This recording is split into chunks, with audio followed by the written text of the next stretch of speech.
Hello student, स्वागत है आपका अपने यूट्यूब चैनल स्टडी फॉर गोल में। और मैं सुमित वर्मा आज आपके लिए लेकर आया हूं क्लास 10th का ये जो मिक्स हमारी सीरीज चल रही है, मिक्स क्वेश्चंस की सीरीज चल रही है, जो कि मैंने आपको बता चुका हूं कि आपके एग्जाम्स के पॉइंट ऑफ व्यू से काफ़ी इंपॉर्टेंट रहने वाली है। आपके जो मार्क्स हैं वो काफ़ी इंक्रीज होंगे इस वीडियोज़ के थ्रू। तो ये आज उसका पार्ट 3 है। कंटिन्यूसली वीडियो अपलोडेड हो रही है, तो आप बहुत से बच्चे उसको बहुत प्यार दर्शा रहे हैं, अपना बहुत ज़्यादा व्यूज़ कर रहे हैं उसको। तो आप भी ज़्यादा देखें और ज़्यादा से ज़्यादा शेयर करें और ज़्यादा से ज़्यादा लाइक और सब्सक्राइब भी करें। और इस इम्पॉर्टेंट जो सीरीज़ है, इससे रिलेटेड जो आपको प्रैक्टिस क्वेश्चंस हैं, जो प्रैक्टिस क्वेश्चंस हैं वो हमारे टेलीग्राम चैनल पे मिलेंगे। और टेलीग्राम का लिंक जो है वो मैं डिस्क्रिप्शन बॉक्स में दे दूंगा, तो वहाँ से जाकर आप मिक्स क्वेश्चंस की प्रैक्टिस के क्वेश्चंस भी आप ले सकते हैं, जिससे कि आप जितनी प्रैक्टिस करेंगे आप उतना ही ज़्यादा अच्छा स्कोर कर पाएंगे अपने एग्जाम्स में। तो ज़्यादा ना बातें करते हुए शुरू करते हैं अपने क्वेश्चंस को। देखिए फर्स्ट क्वेश्चन क्या है। फर्स्ट क्वेश्चन है, 2 vertical poles of different heights are standing 20 meter away from each other on the level ground. ठीक है, the angle of elevation of the top of first pole from the foot of the second pole is 60 degree and the angle of elevation of the top of the second pole from the foot of the first pole is 30 degree. Find the difference between the height of two poles. ठीक है, मतलब इसने basically कहा क्या है, basically उसने यहां पर ये कहने की कोशिश करी है कि 2 पोल्स हैं। ठीक है, ये 2 पोल्स हो गए, ये फर्स्ट पोल हो गया और ये सेकंड पोल हो गया। ठीक है, बट उसकी हाइट कैसी है, तो आप कहेंगे हाइट तो डिफरेंट दे रखी है। हाइट कैसे दे रखी है, हाइट डिफरेंट दे रखी है। लेट्स से मैंने हाइट ही ले ली, ठीक है, और ये सेम लेवल पर है। किस पर है, सेम लेवल पर है। तो ये जो लेवल है ग्राउंड का वो सेम है। यहां तक बात क्लियर है? ओके। अब उसने क्या कहा है, अब उसने कहा है कि इनके बीच का जो डिस्टेंस है ये एक दूसरे से कितने मीटर की दूरी पर है, 20 मीटर की दूरी पर है। ठीक है, मैं ये 20 मीटर थोड़ा सा नीचे लिख देता हूं, 20 मीटर। क्लियर? ओके। अब उसने कहा है यदि पहले इससे अगर मैं इसका एंगल ऑफ एलिवेशन बनाऊं तो ये कितने डिग्री है, तो उसने कहा ये 60 डिग्री है। कितने डिग्री है, 60 डिग्री। और दूसरे एंगल के बेस से, अगर दूसरे पोल के अगर बेस से मैंने सेकेंड पोल के हाइट का जो उसका टॉप है उससे जो हमने एंगल बनाया वो कितने डिग्री दे रखा है, 30 डिग्री। देखिए यहां पर कहा है 2 वर्टिकल पोल्स, मैंने 2 वर्टिकल पोल बना दिए, एक ये रहा और एक ये रहा। स्टैंडिंग 20 मीटर अवे, मैंने दिखा दिया यहाँ पे standing 20 metre away each other. Okay. The angle of elevation of the top of the first pole from the second foot, जो फर्स्ट पोल है इससे दूसरे के सेकंड के फुट का कितना है, 60 डिग्री है। Okay, done. And angle of the elevation of the top of second pole from the foot of the first pole, first pole के फुट से सेकंड पोल के टॉप का जो एंगल ऑफ एलिवेशन हो कितना है, 30 डिग्री है। तो find the difference between the height, तो उनके जो हाइट है उनका डिफरेंस पता करना है हमें कितना होगा। तो लेट्स से अगर मैं इसको H1 बोल दूं, ठीक है, तो यहां पर देखिए होने वाला क्या है। अगर मैं H बोल देता हूं तो सिर्फ और सिर्फ आपको अभी ये ट्राइंगल देखना है, ये वाला ट्राइंगल, ये वाला ट्राइंगल जो कि मेरा 30 डिग्री बन रहा है। Is that clear? ठीक है, देखिए हाइट अपॉन में बेस क्या होता है, 10 होता है। क्या होता है, 10। तो मैं बोल सकता हूं tan 30 is equal to perpendicular upon base, या हिंदी मीडियम वाले इसको बोलते हैं लंब बटे आधार। ठीक है, ओके। ये कितना होता है, ये होता है 1/√3 बराबर, ये कितना हो जाएगा, लंब हमें पता नहीं H1 और आधार कितना है 20, तो ये उधर चला जाएगा, तो ये हो जाएगा 20/√3। ओके स्टूडेंट्स, तो ये हो गया हमारा H1। उसने लेकिन हमसे H1 नहीं पूछा, उसने हमसे क्या पूछा है कि जो इसकी हाइट है और जो इसकी हाइट है, इस पूरे की हाइट होगी, उनका डिफरेंस पूछा है। क्या पूछा है स्टूडेंट, डिफरेंस पूछा है। तो देखिए इसके लिए मैं एक नेक्स्ट स्लाइड ले लेता हूं जिससे कि आपको इजीली मैं समझा पाऊं। देखिए अगर मैं यहां पर दिखाता हूं आपको, तो H1 कितनी आ गई, तो आपने कहा H1 जो आ गया वो आ गया मेरा 20/√3। यहां तक बात क्लियर है? ओके। अब मुझे कौन सा ट्राइंगल लेना है, अब मेरे को दूसरा वाला ट्राइंगल लेना है। दूसरा वाला ट्राइंगल कौन सा है, ये वाला ट्राइंगल, ये वाला, ये। ठीक है, ओके, ये वाला ट्राइंगल लेना है। अगर ये वाला ट्राइंगल लेना है तो मैं यहाँ पे 1060 लूंगा। क्या लूंगा स्टूडेंट्स, 1060। 1060 इज इक्वल टू कितना होगा, तो वो ये भी परपेंडिकुलर अपन बेस होगा। ठीक है, 1060 का मान कितना होता है √3। ओके, इसमें परपेंडिकुलर कितना है, तो हमें परपेंडिकुलर नहीं पता, तो हम क्या मान लेंगे, इस परपेंडिकुलर को h2 मान लेते हैं, कोई दिक्कत नहीं। तो यहां पर मैंने परपेंडिकुलर क्या मान लिया h2, और बेस कितना है हमारा 20 मीटर ही है, ये इधर चला जाएगा तो क्या हो जाएगा 20√3 is equal to h2। Okay students, यहां तक बात बिल्कुल क्लियर है, ठीक है। अब मैं आपसे क्या पूछना चाहता हूं, मैं पूछना चाहता हूं कि मुझे तो डिफरेंस निकालना है, मुझे क्या निकालना है, मुझे केवल और केवल डिफरेंस निकालना है। तो डिफरेंस क्या होगा, तो आप कहेंगे डिफरेंस जो होगा वो h2 माइनस h1 होगा, यस और नॉट, ठीक है। h2 कितनी आई है 20√3 और h1 कितनी आई है, तो वो आई है आपकी 20/√3। क्लियर है, ओके। इसके नीचे एक मान लेते हैं, एलसीएम ले लेते हैं, तो आप कहेंगे ये √3 हो जाएगा, इसकी इधर मल्टीप्लीकेशन हो जाएगी तो ये हो जाएगा 20 और √3 हो जाएगा, तो इनटू में 3 माइनस यहां पर कितना है 20। फर्दर इसको सॉल्व करेंगे तो 23 से कितना होता है 60, ओके 23 से कितना होता है 60 और 60 में से 20 माइनस होंगे तो कितना आएगा 40/√3, ठीक है। ये आपका फाइनल आंसर हो जाएगा। अब आप क्या है कि आप इसको रेशनल रूप में छोड़ते हैं, ठीक है, रेशनल फॉर्म में छोड़ेंगे। तो रेशनल फॉर्म में करने के लिए क्या कर देते हैं, इसको हम रेशनलाइज कर लेते हैं, ठीक है। √3 ऊपर और √3 ही नीचे, तो अगर इसको फर्दर सॉल्व करेंगे तो कितना हो जाएगा 40√3/3, और ये आपका फाइनल आंसर हो जाएगा। तो जो हमारा डिफरेंस निकला वो क्या था, वो आ गया आपका 40√3/3। अगर आपको क्वेश्चन में √3 की वैल्यू दी हुई है, जैसे कि यहाँ पर √3 की वैल्यू दी हुई है, तो आप बिल्कुल डायरेक्टली उसको √3 की वैल्यू रख सकते हैं, ठीक है, लेकिन लास्ट में रखनी है। मैंने अपने प्रीवियस वीडियो में जब हाइट एंड डिस्टेंस कराया था तो मैंने बच्चों को आप सबको ये बहुत डिटेल में बताया था कि हम लास्ट में ही क्यों रखते हैं, ठीक है, जिससे कि हमारी कैलकुलेशन आसान हो जाए। अब देखिए जरा इसको, अगर मैं फर्दर करने की कोशिश करूंगा तो d इज इक्वल टू कितना हो जाएगा 40 इंटू में 1.73 1.73 दे रखा है, ओके। अपॉन में कितना है, तो अपॉन में आपका √3, ठीक है।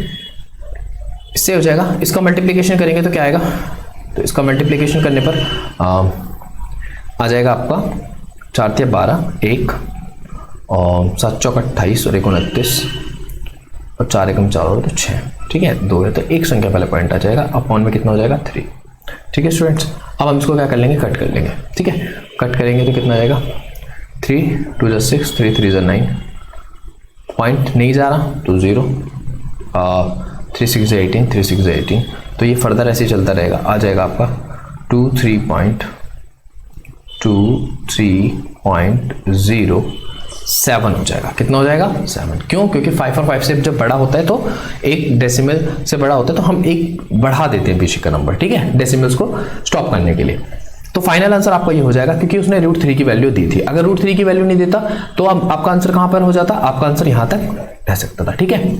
अब ये नहीं है कि आपको पहले ही √3 की वैल्यू रख देनी है। अगर आप पहले √3 की वैल्यू रखोगे तो कैलकुलेशन बहुत ज्यादा लंबी हो जाएगी और आपको एग्जाम में जो क्वेश्चन है वो विद इन टाइम नहीं हो पाएगा, ठीक है। तो जिस तरीके से बताया गया है आप उस तरीकों को फॉलो करो, और अगर आपको ये पूरा डिटेल में समझना है तो मैंने हाइट एंड डिस्टेंस का करा रखा है आपको चैप्टर, तो आप वहां पर जाके देख सकते हैं, ठीक है स्टूडेंट्स। तो चलिए बढ़ते अपने नेक्स्ट क्वेश्चन की तरफ।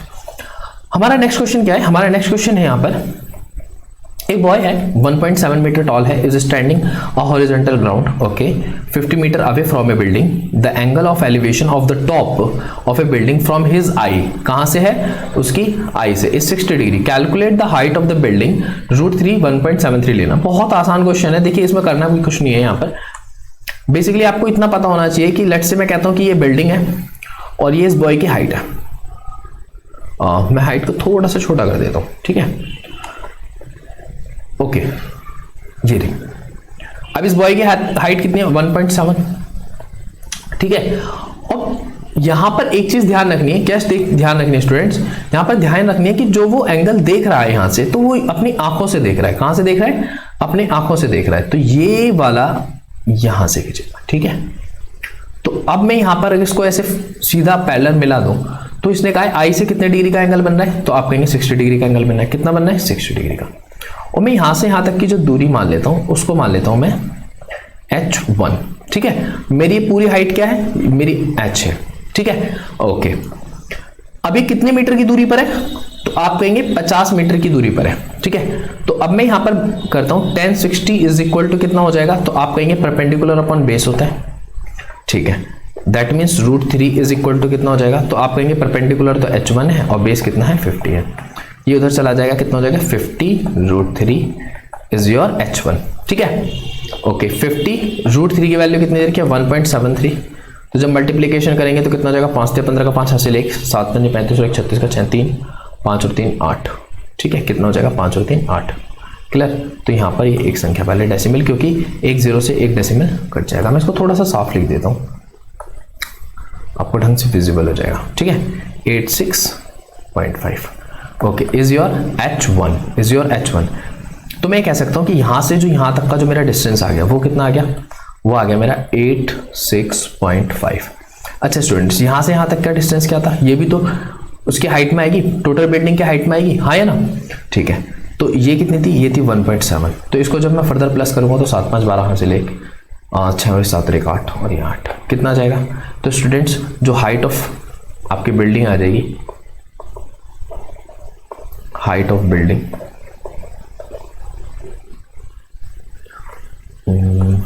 एक सेकेंड, हाइट ऑफ बिल्डिंग वो कितनी आ जाएगी, वो आ जाएगी आपकी 88.2। क्लियर है। देखिए मैं एक बार थोड़ा सा यहाँ पे थोड़ा सा और क्लियर कर देता हूं आपको। देखिए जो हाइट ऑफ बिल्डिंग थी ये तो डिस्टेंस रहेगा, ठीक है, बट बिल्डिंग की जो ऊंचाई है वो तो यहां से है, ठीक है, और ये जो हाइट है, ये वाली हाइट ये कितनी होने वाली है हमारी, तो आप कहेंगे ये तो हमारी 1.7 है, ये कितनी है हमारी 1.7। क्यों है 1.7, क्योंकि लड़का ही इतनी हाइट का है। ठीक है, ओके। अब मैंने कहा कि ये वाली हाइट कितनी आई थी, h1 कितनी आई थी, तो आपने कहा h1 जो आई थी वो हमारी कितनी आई थी, ये हमारी h1 निकली थी। ठीक है, आपको शायद ये नहीं दिख रहा होगा, मैं थोड़ा सा इरेज कर देता हूं। ठीक है, ओके ओके ओके। देखिए ये हमारा क्या था, ये पूरा हमारा क्या निकला है, ये हमारा पूरा h1 निकला है। तो हमारी h1 और प्लस ये वाला नीचे का जो हाइट था, ठीक है, इसको जब हमने जोड़ा, ये हमने कैलकुलेट किया, तो हमारी जो हाइट निकलने वाली है किसकी निकलने वाली है, पूरी बिल्डिंग की निकल जाएगी, जो कि कितनी निकलेगी 88.2। कितनी आ जाएगी स्टूडेंट्स 88.2। सो आई होप आपको ये क्वेश्चन समझ में आया होगा। तो बढ़ते हैं अपने नेक्स्ट क्वेश्चन की तरफ। देखते हैं हमारा नेक्स्ट क्वेश्चन कौन से चैप्टर से। हमारा नेक्स्ट क्वेश्चन जो है वो है the internal and the external radius of A spherical cell are 3 and 5 centimeter respectively. Okay, it is melted and recast into a solid cylinder of a diameter 14 centimeter. Find the height of the cylinder. Also find the total surface area of the cylinder. ठीक है, पाई का मान दिया हुआ है आपको, बहुत आसान क्वेश्चन है। देखिए बेसिकली पहले इसको समझने की कोशिश करेंगे क्या है ये। तो लेट्स से अगर मैं यहां पर आपको समझाने की कोशिश करूं ना, तो मैं आपसे कहता हूं कि जस्ट लाइक दैट,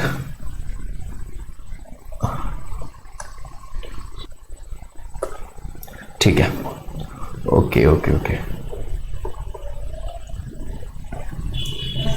और एक और ले लेते हैं, और ये ऐसे है। देखिए तो ये जो आपकी शेल है, जस्ट लाइक अगर मैं इसको कह देता हूं कि ये एक स्फीयर है, स्फीयर में इसने 2 रेडियस दे रखे हैं आपको। कितनी रेडियस दे रखी है स्टूडेंट्स, आपको 2 रेडियस आपको दी हुई है।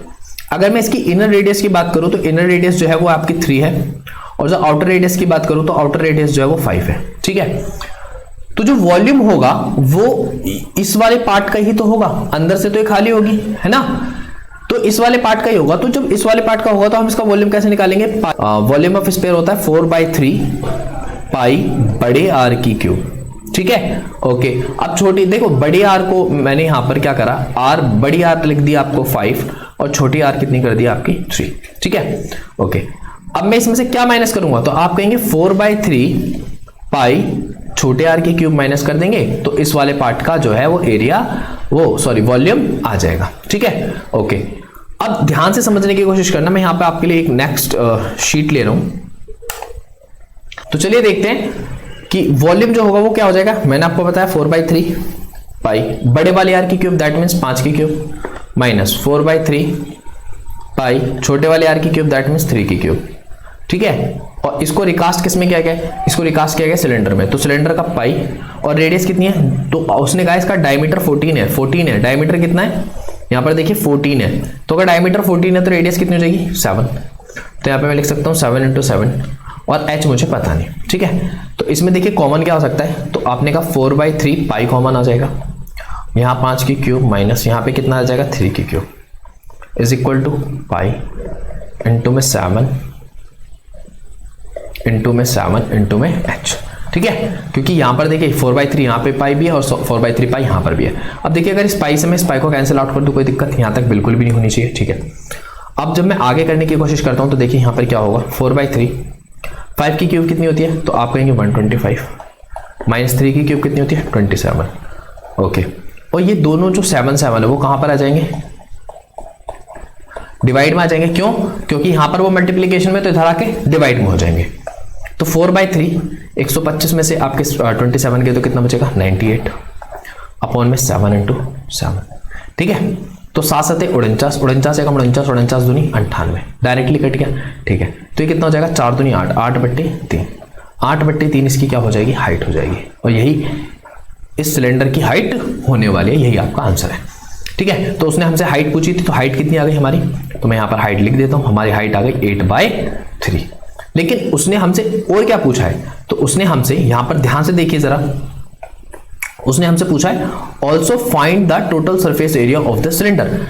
सिलेंडर का टोटल सरफेस एरिया भी हमें बताना है। तो टीएस से जो टीएस से ऑफ सिलेंडर होता है वो क्या होता है, तो टीएस ऑफ सिलेंडर होता है 2πr/h+r, ठीक है स्टूडेंट्स, ओके। तो यहां पर मैंने लिख दिया 2 पाई का मान कितना 22/7, इसकी रेडियस कितनी है 7 और h हाइट कितनी आई थी 8/3 प्लस रेडियस कितनी है 7 से 7 कैंसिल आउट हो जाएगा, 22 44, ये कितना होने वाला है। तो अगर मैं इसकी मल्टीप्लीकेशन करूंगा देखो यहां पर, तो ये हो जाएगा 7 से 21 और 8 कितने होते हैं, आप कहेंगे 29, कितना हो जाएगा 29/3। आप इसको कैलकुलेट कर देंगे आपका आंसर आ जाएगा, ठीक है। तो कैलकुलेट कर देते हैं, ठीक है। 29 और 44 4 9 36 3 4 दूनी 8 होते हैं 11, तो ये हो जाएगा 611 तो हो जाएगा 1276/3 और यही आपका फाइनल आंसर होने वाला है। सो आई होप स्टूडेंट्स आपको ये क्वेश्चन समझ में आया होगा। तो थोड़ा सा आपको देख के करना है और आपको इसकी स्टेटमेंट भी लिखनी है। मैं आपको ज़्यादा स्टेटमेंट पूरी नहीं लिख पाता हूँ, क्यों, क्योंकि जो वीडियो है काफ़ी लंबी हो जाती है। बट अगर किसी स्टेटमेंट में आपको प्रॉब्लम आती है तो आप मुझको कमेंट भी कर सकते हैं, मैं उसको पूरा स्टेटमेंट के साथ भी बता दूंगा, ठीक है। तो यहाँ पर एक बेसिकली किस तरीके से हमें क्वेश्चंस एग्जाम में अटेम्प्ट करने हैं, मैंने वो चीज़ एक आइडिया आपको रफली एक आइडिया दिया जा रहा है, इसीलिए आपके लिए मिक्स प्रैक्टिस क्वेश्चन की सीरीज चलाई जा रही है। तो बढ़ते हैं अपने नेक्स्ट क्वेश्चन की तरफ। देखिए स्टूडेंट्स, हमारा नेक्स्ट क्वेश्चन क्या है, इसने कहा है prove the angle between the two tangents drawn from a external point to a circle is supplementary angle the subtended by the line segment joining the point of the contact to the centre. देखिए बहुत आसान question है, ठीक है। आसान question क्यों है, ये मैंने क्वेश्चन जो आपको है वो कराया भी है। यहाँ पर मैंने सर्कल ले लिया, ठीक है, ओके। अब मैं यहाँ पर क्या करने वाला हूँ, देखिए अब ये सर्कल है, इस पे मैंने क्या काम किया, मैंने इस पे ये एक टेंजेंट यहाँ डाली और एक ये टेंजेंट यहाँ पर है, ठीक है। और इसको अगर मैं इस सेंटर से मिला लेता हूँ तो इसने कहा है कि अगर ये A है और ये B है, ये क्या है B, तो इन दोनों का जो एंगल का सम है वो 180 डिग्री हमें प्रूफ करना है, सप्लीमेंट्री प्रूफ करना है, ठीक है। तो मैं आपसे क्या कहने वाला हूँ, मैं आपसे सिर्फ और सिर्फ इतना पूछता हूँ कि अगर मैं लेट से मैं इसको नाम दे दूँ A, इसको नाम दे दूँ P, इसको नाम दे दूँ B और इसको नाम दे दूँ O, तो आप मुझे एक बात बताइए कि एंगल A कितना होने वाला है, तो आप कहेंगे 90 डिग्री। क्यों होने वाला है, क्योंकि टेंजेंट के साथ जब रेडियस मिलती है तो वो एंगल कितने डिग्री का बनाती है 90, तो यही कहानी इधर हो रही है, तो ये भी कितने डिग्री का बनाएगी 90। दैट मीन्स मैं कह सकता हूँ कि एंगल जो B होगा वो भी कितने डिग्री का होने वाला है 90 डिग्री का होने वाला है, ठीक है। तो यहाँ पर अगर मैं करने की कोशिश करूंगा तो angle A plus angle B plus ये छोटे वाला A और ये प्लस छोटे वाला B, ठीक है, बराबर कितना हो जाएगा 360। क्यों, क्योंकि चतुर्भुज के चारों कोणों का योग क्या होता है 360 होता है। सम of angles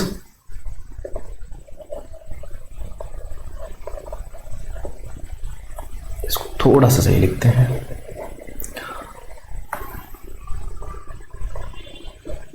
sum of angles of a quadrilateral, ठीक है, ओके। तो ये तो 90 हो गया, ये भी 90 हो गया, ये A है ये B है, बराबर कितना है 360, ठीक है, 90 90 कितना होता है 180, वो उधर चले जाएगा आपका बराबर के, ठीक है, इक्वल के साइड जाएगा तो क्या हो जाएगा, सब्ट्रैक्ट हो जाएगा, और इसको घटाएंगे तो कितना बचेगा 180। तो a प्लस बी का मान कितना आ गया 180 डिग्री, और यही आपको क्या करना था, प्रूव करना था। तो काफ़ी इजी क्वेश्चन था। ऐसे क्वेश्चंस भी जो है आपके एग्जाम्स में आते हैं, तो इन क्वेश्चंस को भी बिल्कुल हल्के में मत लीजिएगा, एक दो बार प्रैक्टिस कर लीजिएगा, जिससे कि अगर ये क्वेश्चन आए तो आप उसको अटेम्प्ट कर दें, कोई सिली मिस्टेक ना कर दें, ठीक है, जिससे कि आपके मार्क्स कम हो जाए। तो चलते हैं अपने नेक्स्ट क्वेश्चन की तरफ। देखिए नेक्स्ट क्वेश्चन क्या है, ये काफ़ी इंपॉर्टेंट क्वेश्चन है। यहाँ पर ये जो क्वेश्चन क्या कहा है, इसने कहा है टू टेंजेंट्स है TP and TQ are drawn to a circle with centre O external. Proof करना है कि जो PTQ है वो डबल है OPQ का, ठीक है, एंगल OPQ का। तो देखते हैं इसमें क्या होने वाला है। अगर मैं बात करूं कि ये और ये, तो आप कहेंगे बराबर है, तो मैं कह देता हूं कि ये थीटा है। कितना है ये, थीटा है, तो ये भी क्या होगा, थीटा होगा। क्यों होगा थीटा, क्योंकि इक्वल, देखिए यहां पर मैं आपको एक चीज बताऊं कि अगर यहां पर दोनों साइड्स बराबर है, तो ये वाला अगर एंगल थीटा है तो ये वाला भी एंगल थीटा होगा। क्यों, ऑपोजिट एंगल्स कैसे होते हैं, बराबर रहते हैं। तो अगर मैं यहां पर क्या करने वाला हूं, अगर मैं यहां पर ट्रायंगल TPQ ले रहा हूं, ठीक है, तो यहां पर मैं क्या करने वाला हूं, मैं यहां पर इसको देने वाला हूं TPQ, angle TPQ plus angle TQP plus angle PTQ। अच्छा, तीनों जो ट्रायंगल की तीनों एंगल का सम्स कितना होगा, तो 180 डिग्री, ठीक है। यहां लिख सकते हैं आप sum of angles of a triangle, okay, ठीक है। अच्छा, ये कितना था, थीटा, ये कितना था, थीटा प्लस एंगल PTQ बराबर कितना हो जाएगा, तो आप कहेंगे बराबर जो हो जाएगा वो 180 डिग्री हो जाएगा, ठीक है। तो ये PTQ जो हो गया, सॉरी PTQ, तो ये आपका क्या होने वाला है, PTQ। तो ये जो PTQ हो गया, ये क्या हो जाएगा आपका 180 डिग्री माइनस 2 थीटा, ठीक है। तो यहां से हमने क्या निकाल ली, इस PTQ की वैल्यू निकाल दी। इस PTQ का मान क्या आ रहा है, 180 डिग्री माइनस 2 थीटा, ठीक है स्टूडेंट्स, ओके। अब जरा यहां पर ध्यान से देखिएगा, मैं आपको क्या बताने वाला हूं। देखिए जरा, अगर मैं इस पूरे एंगल को बोलूं, मैं कलर थोड़ा सा दूसरा लूंगा,